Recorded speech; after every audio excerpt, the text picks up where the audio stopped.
Bonjour à tous, c'est votre frère Exaucé Kembo.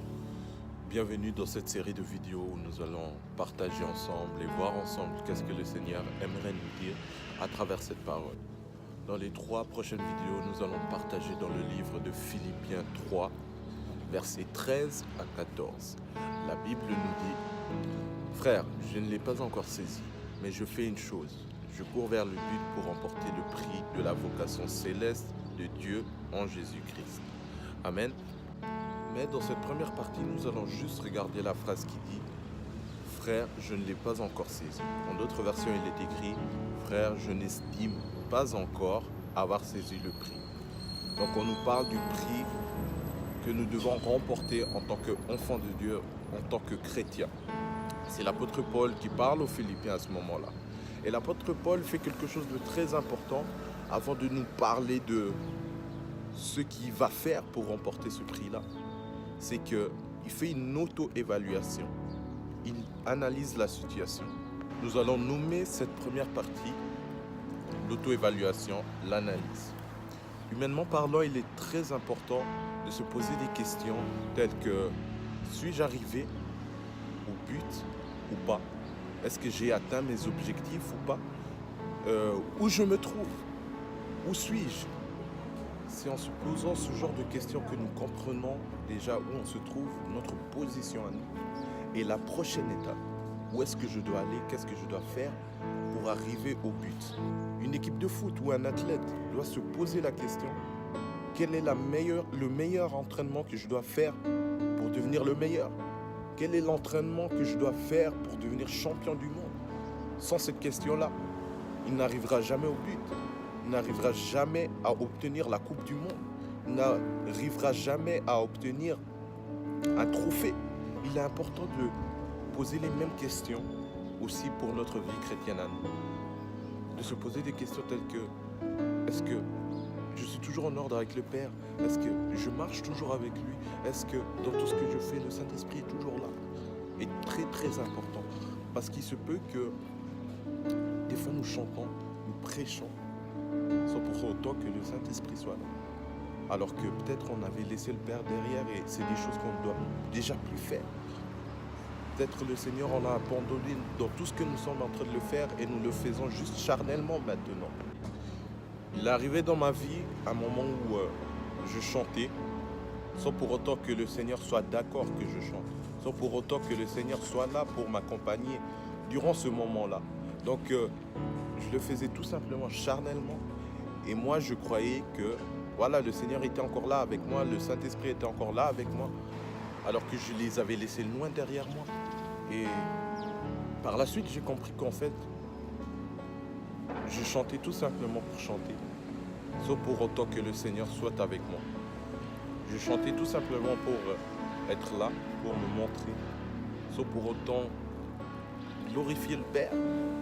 Et voilà, tout est arrivé. Voilà, j'ai compris en fait cela tout en faisant une auto-évaluation, une critique, tout en analysant la situation. J'ai compris que non, là je dois m'arrêter et revenir en arrière. Voilà, là on a compris que l'auto-évaluation est très importante dans notre vie, que ce soit vie normale ou vie chrétienne. Mais il faut qu'elle soit accompagnée d'une chose, de la sincérité. Tu ne peux pas faire une auto-évaluation sans pour être sincère avec toi-même. La sincérité doit faire partie de ton auto-évaluation pour que tu trouves la meilleure solution pour ton problème, pour ta situation. L'apôtre Paul est sincère avec soi-même. Il se dit que voilà, il n'a pas encore remporté le prix. Il ne l'a pas encore saisi. Il n'est pas encore arrivé là où il doit être. Il est très sincère avec lui et c'est ce qui fait qu'il trouve une solution par la suite pour arriver à ce prix-là. Lorsque nous regardons dans Acte 1, à partir du 13e verset à peu près jusqu'au verset 26, pour lire tout le chapitre, on voit que Pierre se lève et il commence à expliquer quelque chose. Il explique que Judas était avec eux. Il a fait partie du même ministère qu'eux, mais il les a abandonnés. Qu'est-ce qu'il faut faire maintenant? Il faut prendre une deuxième personne était parmi eux lorsque Jésus-Christ était là. Une 12e personne pour remplacer Judas. Et là, il y a Joseph et Matthias. Et qu'est-ce qu'ils font? Ils prient. Et le tirage au sort tombe sur Matthias. Mais s'il n'y aurait pas eu cette évaluation, cette analyse-là, si Pierre se serait pas levé pour dire cela, est-ce qu'il y aurait une 12e personne qui aurait remplacé Judas? Est-ce qu'il y aurait une personne de plus qui serait venue pour être consacrée en tant qu'apôtre? Je pense pas. Il fallait que Pierre fasse cette analyse-là pour que, en fait, qu'il choisisse une 12e personne. Donc là, je suis avec mon frère Golden, Golda Solo. J'aimerais juste te poser une seule question. La Bible nous dit dans Philippiens 3, 13, 14, je ne l'ai pas encore saisi, mais je fais une chose. Je cours vers le but pour remporter le prix de la vocation céleste de Dieu en Jésus-Christ. Mais on va s'arrêter juste à la phrase qui dit « Je ne l'ai pas encore saisi ». On parle du prix. Qu'est-ce que tu peux dire par rapport à tout ça? Waouh! Déjà, c'est un texte très profond. Yes. Dans lequel on peut tirer beaucoup d'interprétations. Je ne l'ai pas encore saisi.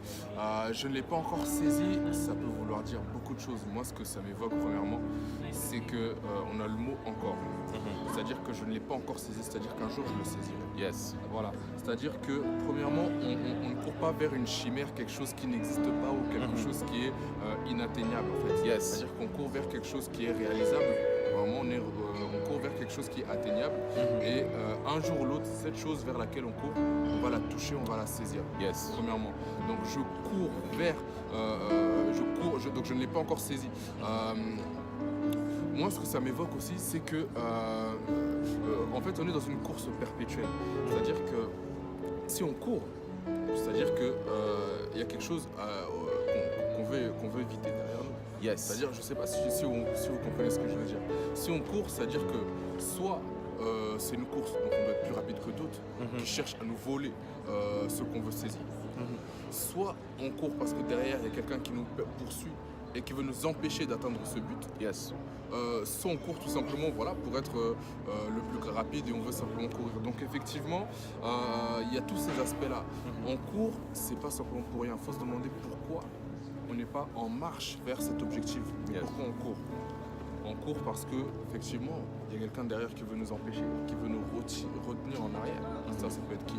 C'est l'ennemi, c'est les distractions, c'est les tentations, c'est toutes sortes de choses qui peuvent nous détourner de notre chemin. Yes. On court parce que peut-être d'autres personnes, d'autres choses à côté de nous peuvent nous ravir cette place-là. Vous savez, personne n'est indispensable. Je vais vous dire la vérité, bien aimé, même dans le service, Dieu veut nous utiliser, Dieu veut se servir de nous.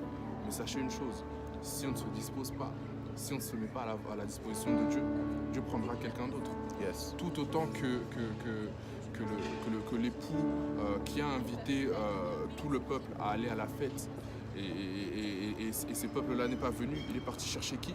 Il est parti chercher les gens dans la rue. Parce qu'il a dit ok, les gens ne veulent pas venir, les invités ne veulent pas venir, c'est pas grave. On va prendre d'autres personnes. Yes. C'est pas que Dieu n'a pas besoin de nous.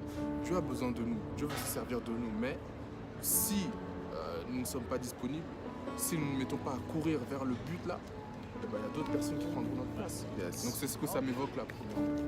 Merci beaucoup mon frère. Que Dieu te bénisse. Amen, merci. Yes. Voilà, c'était tout pour la première partie. N'hésitez pas d'écrire aussi, de mettre des commentaires et de dire aussi ce que vous avez dans vos pensées. Je crois que le Seigneur nous fera du bien. Et puis, à bientôt pour la deuxième partie où nous allons parler de la phrase qui dit « Je fais une chose ». Que le Seigneur vous bénisse. Peace.